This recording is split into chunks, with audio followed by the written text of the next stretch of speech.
Saat ini saya sedang bersama Cak Subairi, yang mana beliau adalah senior saya, guru saya, mentor saya juga.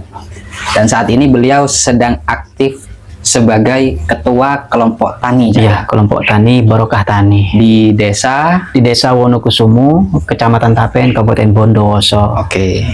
Jadi saya sowan ke sampean, Cak, saya pengen belajar bagaimana sih dunia pertanian itu, karena kan Pak Mentan, Pak Amran itu bilang bahwa pemuda itu harusnya fokus pada dunia pertanian. Petani milenial ya. Petani milenial. Baik, terima kasih kepada sahabat saya, sahabat Nurul. Beliau juga aktivis lingkungan. Sebuah kehormatan bagi saya, gubuk yang sederhana ini bertempat di sekretariat kelompok tani Barokah Tani di desa Wonokusumo, Kabupaten Bondowoso. Saya mengulas tentang tentang pertanian. Banyak hari ini, Dek, para pemuda itu acuh tak acuh terhadap pertanian, sehingga banyak pengangguran yang merajalela. Sehingga per hari ini adalah salah satu faktornya, para pemuda itu banyak yang tidak bekerja. Sebetulnya kalau kita menganalisa diri, potensi di desa itu banyak. Salah satunya di dunia pertanian. Iya. Contoh saya pribadi, saya juga seorang sarjana, saya juga seorang guru. Cuma saya tetap aktif dan bertani, karena bertani itu bagi saya adalah sebuah kemuliaan. Sesuai dengan apa yang dikatakan Pak Menteri per hari ini, itu adalah Pak Menteri lebih mengedepankan bagaimana petani milenial. Para pemuda, ayo semuanya turun ke sawah. Ayo turun bertani, ayo bertani. Tujuannya apa? Demi ketahanan pangan. Tadi juga disinggung tentang perihal pupuk. Memang kami selaku kelompok tani setiap akhir tahun, akhir tahun itu pasti saya mengumumkan kepada para kelompok tani, baik ke kios, baik ke masyarakat, bahkan ke ketika bertani saya siarkan bagaimana mendapatkan pupuk bersubsidi. Karena ramenya langka. Contoh tahun 2024 ini banyak rame saya tidak dapat. Padahal menurut saya, bagi saya ya selaku ketua kelompok tani itu mudah. Gimana itu, Cak? Caranya tergantung petaninya sebetulnya. Setiap tahun pasti ada namanya SPT, pajak itu ya. Syaratnya itu KTP, terus KK sama SPT itu disetorkan. Biasanya itu melalui kelompok tani. Nah, kelompok tani itu memberikan kepada kios. Nah, kadang oleh kios itu diberikan kepada PPL setempat. Nah, tujuannya apa? Data itu akurat. Nah, cuma kesalahan kebanyakan sebetulnya para petani itu maunya yang instan. Ya. Oh, saya tidak dapat pupuk.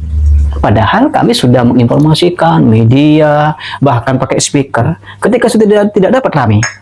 Padahal prosedurnya jelas.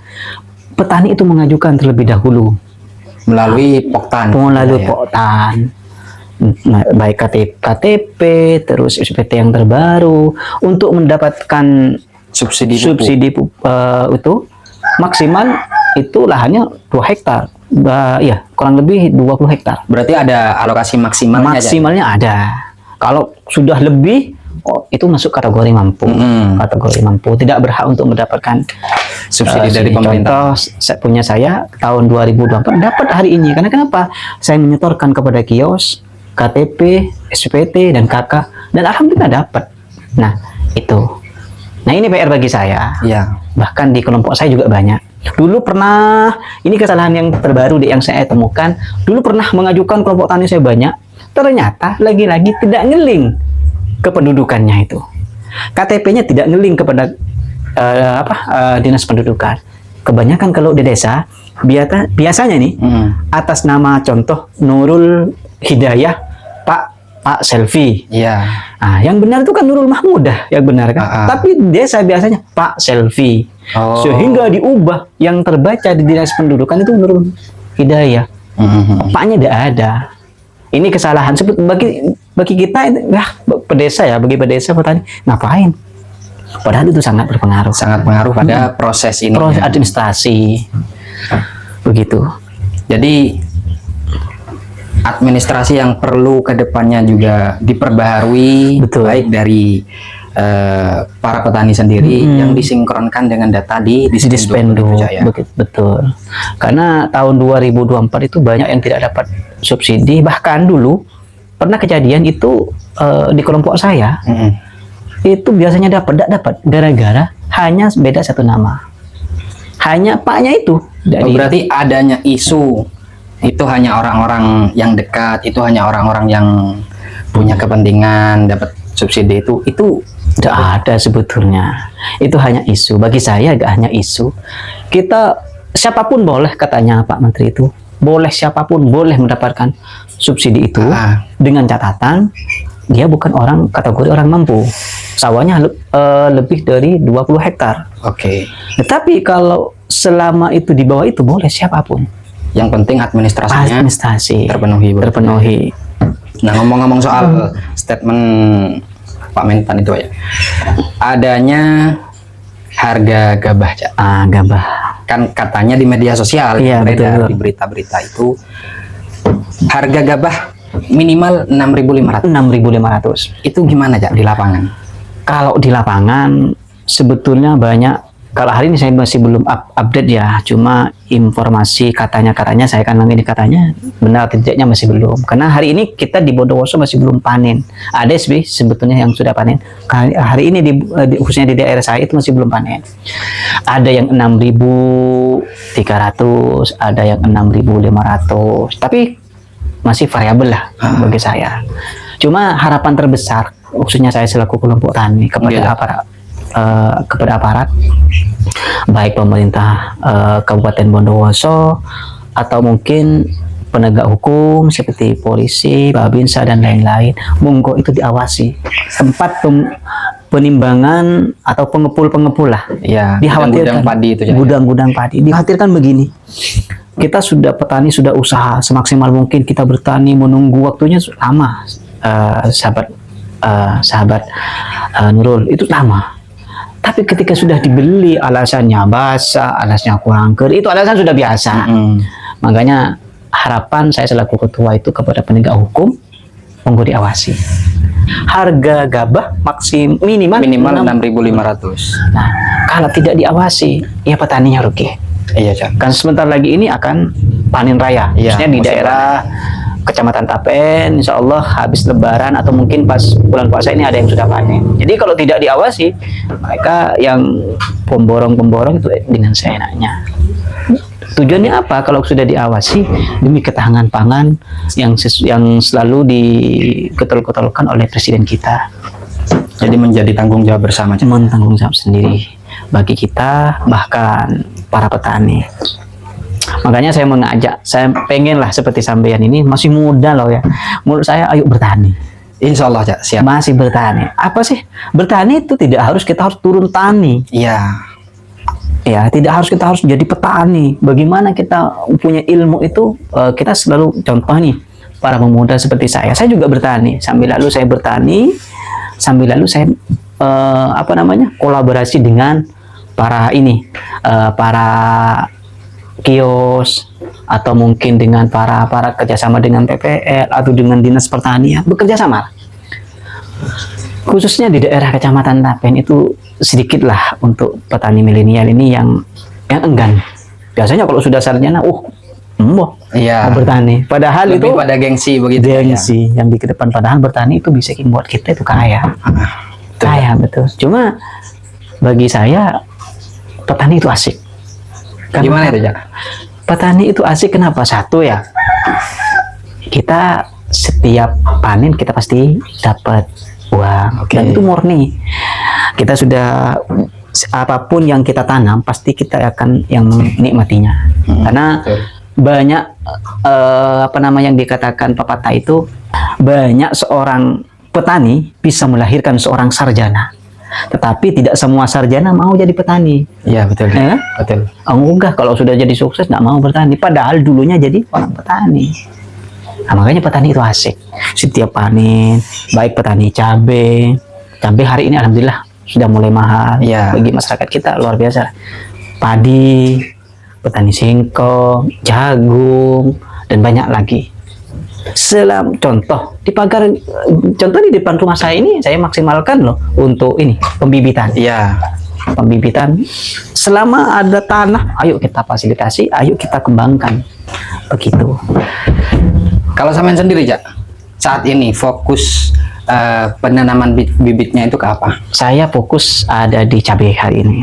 Wah, Di cabai sama calon orang kaya, Cak, ya. amin amin. Jadi kebetulan tahun 2024 ini sahabat, Iya. saya ditunjuk oleh Dinas Pertanian Kabupaten Bondowoso menjadi pusat pelatihan pertanian swadaya. Namanya swadaya ya kita harus dananya dari pribadi. Iya. Loh, Cak, dari mana uang itu sampean? Saya dari itu bertani, hasil saya sisihkan untuk mungkin kalau 1.500.000 saya buat untuk komunitas saya. Bertani, ayo semuanya para pemuda di daerah saya ayo bisa bertani. Alhamdulillah, pelatihan pupuk organik, pelatihan budidaya cabai, terus cara perawatannya ayo kita. Cuma saya tetap mendatangkan PPL setempat, bekerja sama dengan dinas. Saya di sini bergerak di pusat pelatihan pertanian swadaya di 2024 dan sudah alhamdulillah sudah dapat itu resmi, dapat dari Ketindan Dinas Ketahanan Pangan dari Dinas Pertanian Kabupaten dari Provinsi Jawa Timur. Makanya ayo kerjasama. Siap, Bertani, insya Allah. begitu. Besok-besok saya sambung lagi belajarnya sama jenengan. Siap. Nah, contoh ini Mas Alung. Oke. Sederhana ya, sederhana. Ini sederhana. Ini menurut sampean ini apa? Pisang lah, Cak. Kalau sampean beli di pasar berapa ini? Kurang lebih lah perkiraan. Perkiraan lah 15 sampai 20. 20.000. Ya. Saya ini tidak beli Mas Alung. Kenapa? Hasil panen sendiri, Hasil Cak, ya? panen sendiri. Siap. Ini tidak pakai pengawet, tidak pakai apa namanya sekarang itu kayak karbit dan lain pengawet, tidak ada. Berarti murni matang di pohon. matang dari pohon, hampir sudah matang pohon, tinggal menikmati. Dan rasanya pasti beda. Iya, beda. Nah, ini sederhana. Kita sudah hemat 20.000 atau 15.000. Padahal ini sederhana pisang. Bahkan bisa menguntungkan, Cak, ya, Menguntungkan ketika diri. dipasarkan. Dipasarkan. Kalau kemarin itu pernah ada yang jual itu ada yang 60, 50. Apa sih yang di lahan kita ini bisa berpotensi apa saja Iya, iya, iya. selama kita mau berkreasi. Pemuda itu ayo jangan Jangan pasang gengsi begitu, Cak, ya. selebihnya ayo kita makan hari Siap. ini murni hasil pertanian Saya coba, Cak, ya. yang dicoba gitu. Pastilah ada perbedaan. Ini memang pisang saya memang begitu modelnya, selangkah dua langkah sawah pasti saya gunakan semaksimal mungkin. Bismillah. Begitu. Beda Makanya memang rasanya, Cak. Iya. Sama pisang karbetan itu, Cak. iya pasti. Kalau di karbitan itu rasanya kurang. Manisnya itu bukan manis. Iya, ada sekat-sekat pahitnya. itu. Pahitnya. Dan ini bagi kita contoh ini sederhana pisang, belum lagi sayuran. Saya selama 1 tahun belum sempat beli yang namanya sayuran. Terong, timun. Kenapa? Saya menggunakan ini dari sawah. Ada timun, saya tanami timun. Ada namanya terong, saya tanami terong. Jadi kepanen kita sudah ambil di sawah. Hasil dari pertanian kita gunakan untuk yang lain. Makanya bertani itu asik bagi saya. Bertani itu senang. Ya, mudah-mudahan ilmu yang sampean tularkan pada saya sekaligus memberikan semangat, dorongan juga untuk kalangan pemuda. Betul. Makanya untuk hari ini kan tantangan kita itu lapangan pekerjaan. Betul. Kalau kita itu bisa berkreasi, kreatif dalam bertani, insya Allah bisa lah. Saya kenapa? Saya bilang seperti karena saya pelaku petaninya. Iya. Makanya kita jangan mengandalkan orang lain dulu. Apa yang kita miliki, ayo kita kembangkan, modifikasi. Setelah dimodifikasi, baru kita eksekusi. Salah satunya begitu, sahabat Alung. Sampai apa kesibukannya? Bisa bertani atau gimana? Bisa lah, Cak. Saya punya lahan juga, Cak, di rumah. Saat ini difokuskan pada penanaman padi. Oh, padi, ya. Jenis apa itu? Kalau jenisnya saya nggak tahu, Cak. Nah, ya itu. Itu masalahnya, Cak. Kesalahan para petani, kesalahan dari para pemuda tani itu tidak sukses gara-gara tidak tahu jenis apa yang kita tanam. Oke. Contoh ya, cabai ini banyak. Cabai, kalau menurut sampean cabai itu yang penting cabai kan? Iya. Padahal itu banyak. Ada jenis rawes, ada cempat, ada cempat 1, terus ada namanya yang terbaru lagi ada apa nama jenis yang geni. Nah, bara, sama-sama cabai tapi banyak ini. Nah, Oke. kalau kita itu salah memilih lahan satu sama lahan yang dua, ini beda. Hasil ininya. Hasilnya juga tanahnya beda. Kalau padi, Cak, yang direkomendasikan. Menurut saya sih masih per hari ini yang harganya luar biasa itu ada Ciirang. Ciirang itu harganya luar biasa. Terus ada Sintanor. Nah itu Sintanor kalau harga jualnya sama 64 itu beda. Tapi bibitnya mahal juga nggak sih, Cak? Lebih mahal pastinya. Oke. Cuma kalau tergantung kita. Kalau lebih mahal pasti hasilnya luar biasa. Nah, kesalahan itu yang pertama. Yang pertama adalah kesalahan memilih jenis Ya. atau varietas yang kita tanam. Yang kedua, cara perawatan. Biasanya para petani itu ketika hujan lebat itu dibiarkan, ya, dibiarkan begitu Ya. saja. Padahal cara mencegahnya itu bagaimana? Itu tidak dipikirkan. Contoh cabai nih, cabai atau yang namanya padi. Banyak kan hari ini cabai kena virus kuning, Ya. terus keriting. Itu kenapa? Karena satu, fungisidanya kurang. Karena musim hujan yang sangat luar biasa ini. Iya. Malam hujan, pagi hujan, terus hujan, penghangatnya kurang. Ibaratkan kita, kalau kita kehujanan full 24 jam bagaimana rasanya? Dingin kan? Dengan keris-keris, Cak. Apalagi itu. Oke. Makanya kesalahan perawatan. Yang ketiga, cara pemupukan.